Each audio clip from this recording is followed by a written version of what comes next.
Hi guys, so I'm going to read to you chapter 2 of The Boy in the Dress today, and it's titled Fat Dad. So again, get yourselves comfy, cosy, get your blankets, get your teddies, and get ready for some fat dad. Dennis's dad jumped up and down and shouted with joy. Then he pulled Dennis into a tight hug. 2-0, he said. We showed 'em, son. Yes, I know I said there was no hugging in Dennis's house, but this was different. It was football.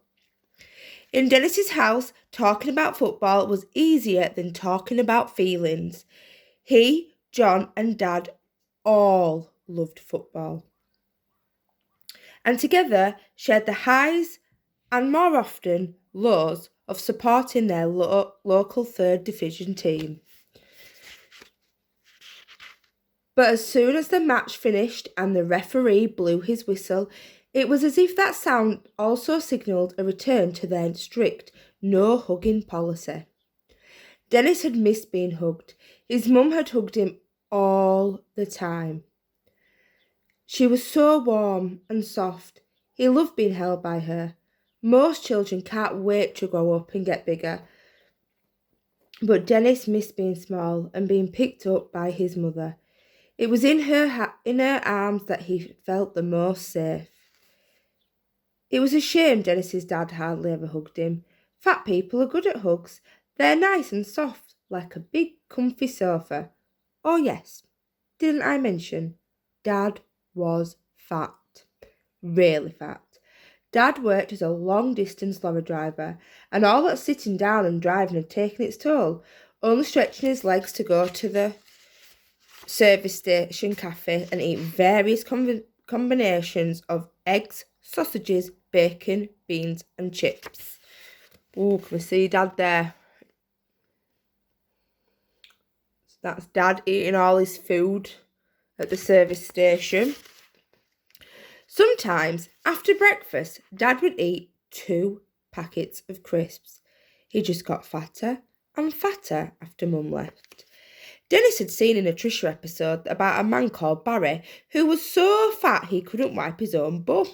The studio audience were told about his daily food intake and oohed and ahed with a strange mixture of delight and horror.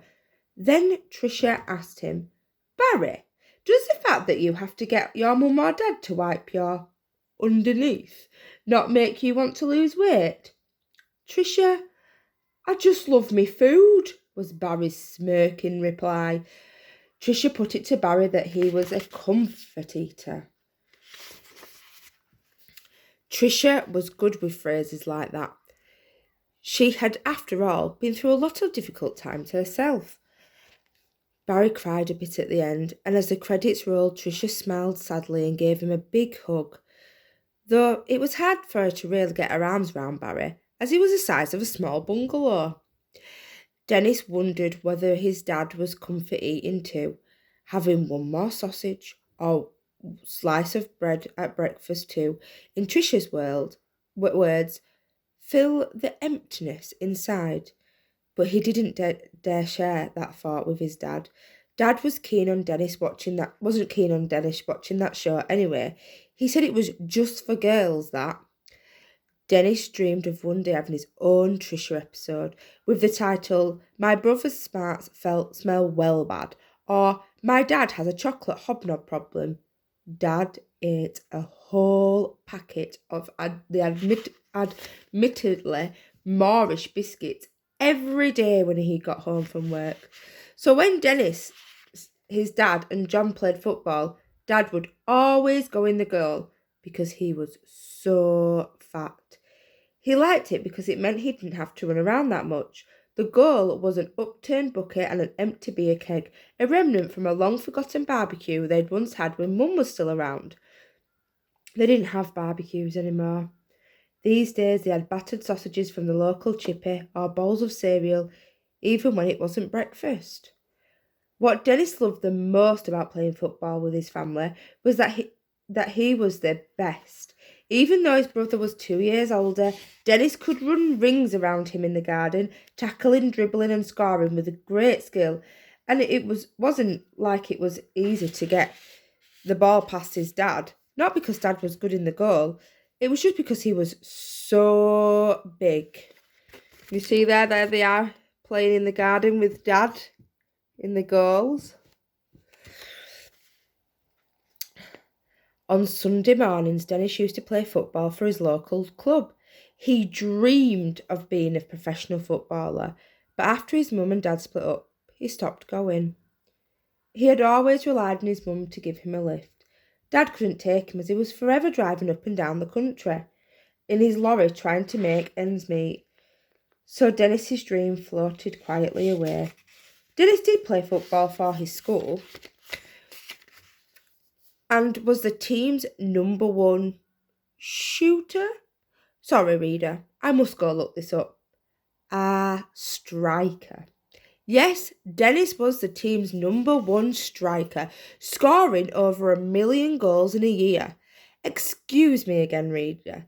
I don't know much about football. Maybe 1 million is too much? 1,000? 100? 2? Whatever. He scored the most goals. As a result, Dennis was incredibly popular with his teammates, except the captain, Gareth, who picked up on every little mistake on the pitch. Dennis suspected that Gareth was jealous of him because he was a better footballer. Gareth was one of those boys who are unusually large for their age. In fact, you wouldn't be surprised to find he was really 5 years older than everyone else in his year, but had just been held back on account of being a bit thick. Once Dennis was off school with a really bad cold on match day. He had just finished watching that day's Trisha, a gripping episode about a woman who discovered she was having an affair with her own husband. Then he was looking forward to some Heinz tomato soup and his second favourite show, Loose Women, where a panel of angry-looking ladies debated important issues of the day, like diets and leggings.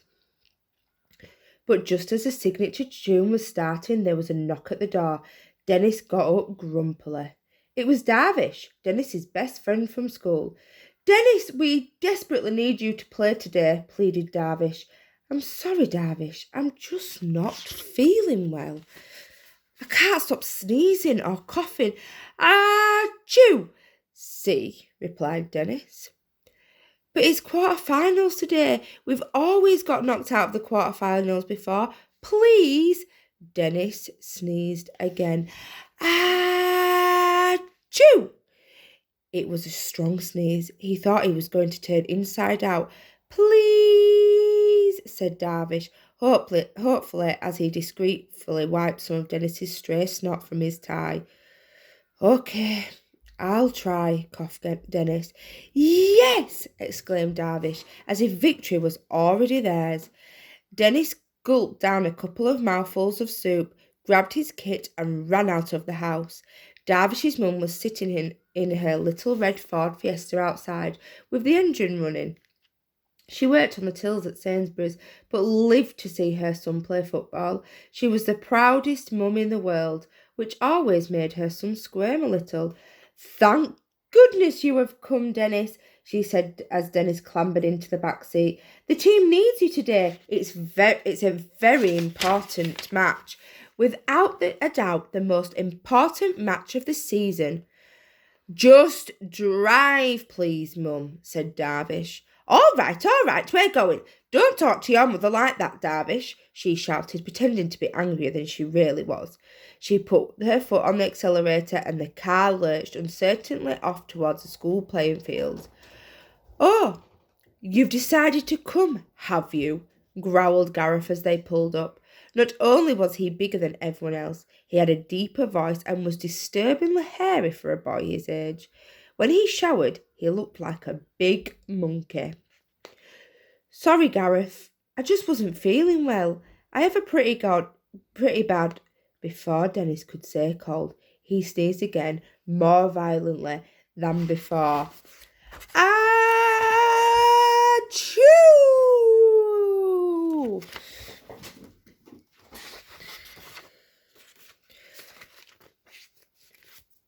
"Oh, sorry, Gareth, said Dennis, wiping a small gloop of snot from Gareth's ear with a tissue. Let's just do this, said Gareth. Feeling weak with illness, Dennis ran onto the school pitch with his team, coughing and spluttering all the way. Good luck, boys, especially my son Darvish, and of course his friend Dennis. Let's win this for the school, shouted Darvish's mum from the side of the pitch. My mum is like so embarrassing, rumbled Darvish. I think it's cool that she comes, said Dennis. My dad's never seen me playing in a match. Let's see a nice goal from you today, please, Darvish, my son. Maybe she's a little bit embarrassing, agreed Dennis. That afternoon they were playing St. Kenneth's School for Boys, one of those schools where the pupils felt a little superior just because their parents had to pay for them to go there. They were a very good team, though, and within the first 10 minutes had scored. The pressure was immediately on, and Darvish stole the ball off a boy who looked twice his size and passed it to Dennis. Lovely tackle, Darvish, my son, shouted Darvish's mum. The thrill of possessing the ball made Dennis forget about his cold for a moment, and he weaved his way through the defence and approached a goalkeeper, a luxuriant-haired boy sporting brand new kit, who probably called Oscar or Tobias or something. All of a sudden, they were face to face, and Dennis sneezed again, uncontrollably. Achoo! The snot exploded on the goalie's face, blinding him for a moment, and all Dennis needed to do was tap the ball past the line. Foul! Shouted the goalkeeper, but the referee allowed it. It was foul, but not technically a foul. I'm sorry about that, said Dennis. He really hadn't meant to do it. Don't worry, I have a tissue, exclaimed Darvish's mum. I always carry a packet with me. She hurtled onto the pitch, hitching up her Sarah to avoid the mud, and ran up to the goalie. There you go, posh boy, she said, handing him the tissue. Darvish rolled his eyes at his mother's one-woman pitch invasion. The goalie tearfully wiped Dennis's mucus from his floppy hair. Personally, I think St. Kenneth's doesn't stand a chance, she added. Mom! Shouted Darvish. Sorry, play on. 4 goals later, one from Dennis, one from Gareth, one from Darvish, and one accidental deflection from Darvish's mum, and the game was won. You are through to the semi-final, boys. I can't wait, exclaimed Darvish's mum as she drove the boys home, beeping out tunes on the Ford Fiesta's horn in celebration. For her, it was as if England had won the first World Cup. Oh, please don't come, Mum. I beg you. Not if you're going to do that again. How dare you, Darvish? You know I wouldn't miss the next game for the world. Oh, you make me so proud. Darvish and Dennis looked at each other and smiled. For a moment, their victory on the pitch made them feel like they owned the universe. Even Dad raised a smile when Dennis told him that his team were through to the semi-finals. But Dad wasn't going to stay happy for long. So that's the end of chapter 2. So tomorrow I'm going to read to you chapter 3, which is titled Under the Mattress. So see you all again tomorrow. Thanks for watching, boys. Stay safe. Thanks, bye.